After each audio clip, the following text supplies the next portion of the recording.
he went out one morning during the summer holidays, went off with his friends and his brother.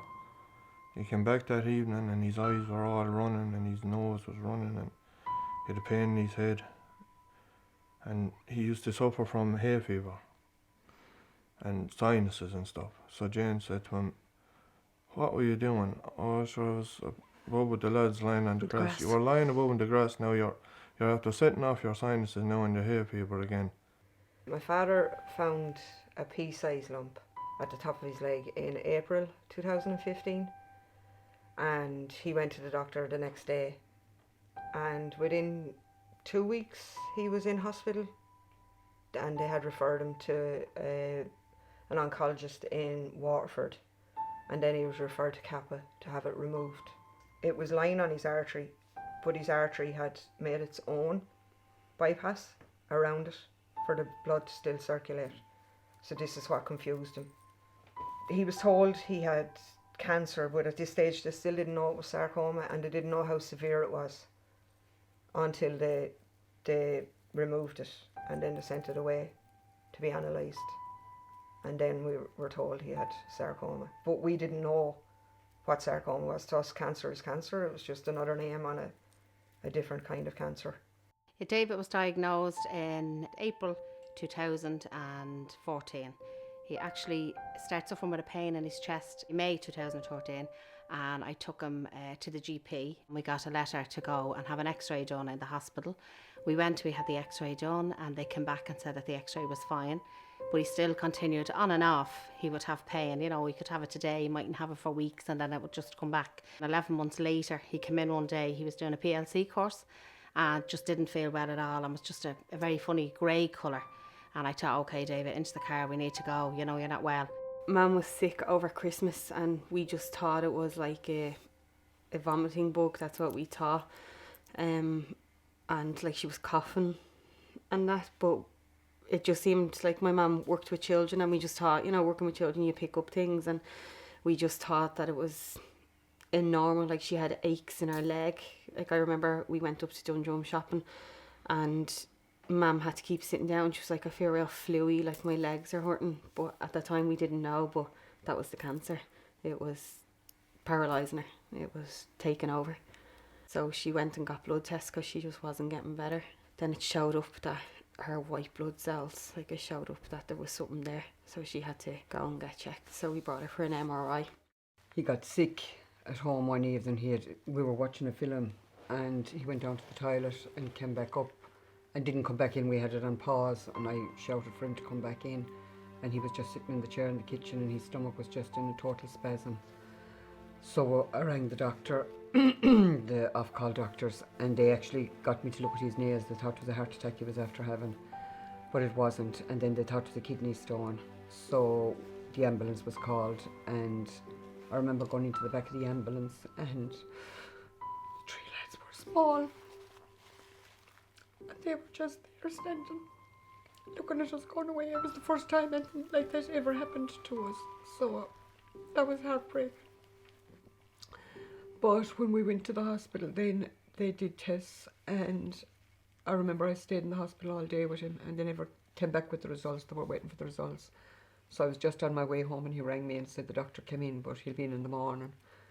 So when we went in the morning, I was saying, kidney stone, the kidney, whatever, which is going to be the easiest. And he just sat us down and he said, "You have a large tumour in your stomach," he said, "and there's nothing I can do about it." About 11 months before he was diagnosed, he had a lump on his neck. And we brought him to the doctor, and they brought him he was sent into the hospital, and they done tests on him, and they told us that he had fatty deposits on his lymph nodes, but that it was normal for a teenage boy to have fatty deposits on his lymph nodes, and that it was probably something to do with his thyroid. His eye started to swell. His left eye started to swell all around. So the doctor sent him to Waterford, brought him down to Waterford. The eye specialist checked his eye.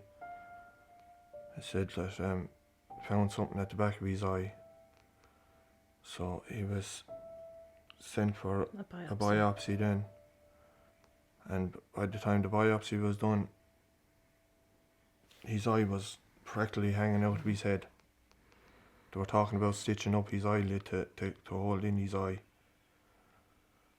So we had to wait for 10 days, days. For the result of the biopsy to come back. Came back then that he had sarcoma, Rhabdomyosarcoma in the back of his eye. in the back of his eye. They brought him in and ran an ECG and different things on him, and because I just said he had pains in his chest, because I knew he needed to be seen quick, and I knew if I went in and just said we needed an x-ray repeated, we would have been left for hours in the waiting room. So I said he had chest pain, and in we went, and eventually they done bloods. Nothing had showed in those bloods. He had an x-ray, and they came back then and they were shocked when they pulled the x-ray from 11 months later. It was actually there. We went home that night anyway, and David stayed overnight in the hospital, and the next morning he was due to have a CT scan, and he had the CT scan, and then a couple of hours after the CT scan we were asked to go into a room, myself and David, and we were given then the awful news that he had a tumour and it wasn't good. He had it in the rib cage, but to me, okay, it was a tumour and it was cancer, and that's as far as I knew, until we got to meet with Dr. Alexa Patuzzi, where she sat down, and actually that's the first time I ever heard the word sarcoma mentioned. I hadn't got a clue what the lady was talking about, and she sat us down. She explained that it was sarcoma. It was Ewing sarcoma, the family that it came from, what type of tumour it was. She explained absolutely everything in detail, and basically when they done the bone scan on him, it was in every single bone from head to toe. It had just spread right through his body. My sister Nicola, my dad and my auntie Nolian, they went over to the doctors. My mum said that she wasn't going over for the results of the MRI. She was like, I'm not going. But you knew it was bad because our doctor came home with them. He just sat on the sofa, and I'll never forget my mum just sitting there, and I was just holding her hand because she got a fright when she saw him come in, and she was like, oh Jesus, I'm dying. And the doctor was like, listen, like, it is cancer. And I just remember my mum's hand getting tighter and tighter on mine, and he was like, it is cancer, it's on the kidney, there's another tumour in your stomach, but we need you to go into hospital and we need you to get checked, and let's figure out what we do from here. His type of cancer was mostly in children. It was osteosarcoma, but children get it on the bone, whereas adults get it in their soft tissue. And by this stage though, it had gone to his lungs. We knew once it had gone to the lungs it was never going to be cured, but we always thought he was going to be around for a long time with treatment. It was going to keep him going, maintain it, like so. And his death came just as an awful shock to us. When he was first diagnosed in Limerick, they didn't know it was sarcoma. It was only when he went to Tala and they removed the tumour. They obviously did biopsies or whatever at that stage, and they realised then it was liposarcoma. So the tumour was about 15 pounds in weight when it was removed, and it was 29 centimetres long. It was reoccurring basically, so it did reoccur a couple of times. He went through a good few operations. He had a heart bypass in the middle of it, and then he had both chemo and radiation. But he was 10.5 years he got since the day he was diagnosed. It only came apparent how big the tumours were when Mum got really sick and she started to lose an awful lot of weight in her arms and her face, and one of them was connected to one of her kidneys, and then there was another one. I saw the MRI, and the other one was the size of a rugby ball inside her stomach. They didn't know it was sarcoma at this stage. They were a bit unsure of what cancer it was. Our mum, she walked into the hospital. She came out in a wheelchair. She was like, the cancer basically paralysed her. I'd taken him home from hospital on the 10th of April, where basically we thought he was a goner. We had to nearly fight to get him out of the hospital that day because we wanted to bring him home, and they said, look, he's not even going to last 10 minutes. Probably won't even last 10 minutes in an ambulance. Probably won't even get him out of the ambulance. But our thing was, He wanted to be home and we wanted him to be home because that's what he wanted. He kept saying that was his house and he wanted to be home and that was that. So for somebody that wasn't going to last 10 minutes in an ambulance, lived on for another 8 days, he was gone when he was gone and that was it. Nobody was taking him any sooner, you know. And I did sit with Dr. Petuzzi and I thought, do you know, in the forced x-ray, had I gotten Dava here in that forced x-ray, and she said herself, things would have been an awful lot different. I remember the last 2 weeks before he died. He was 6'3". He was big. He could throw me around the place. And I remember taking him from the sofa in the sitting room in my arms, and all he was skin and bone. He was like something out of Auschwitz, out of a concentration camp. There was nothing left of him. And I carried him up the stairs, and his head just, he hadn't even the strength to hold up his head. At the end, he hadn't even the strength to turn over in the bed. We had to turn him from one side to the other. When he'd get sore on one side, we'd turn him back over to the other side. Nobody should see that. Nobody should watch their child go to that stage, and no child should ever have to go to that stage.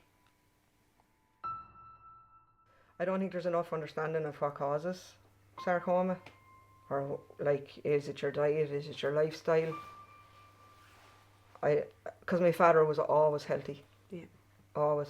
You know, he's eating veg and he's never into eating junk food. He was never into eating rubbish. He was just a plain and simple eater, and he still ended up. So you don't know. There needs to be more research done to what causes sarcoma. Because there's so many different types of it as well, like.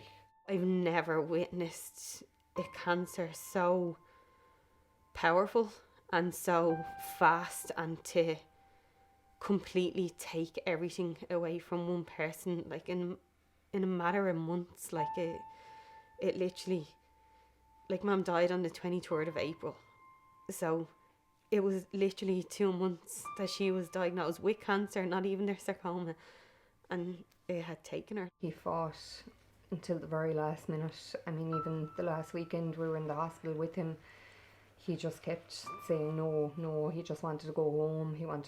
He turned to Morris and he just said, Morris, will you take me home? But I'm not too sure if he really knew kind of what was happening at that point. He was on quite a lot of medication and morphine and stuff, but all he wanted to do was go home. That's always where he wanted to be.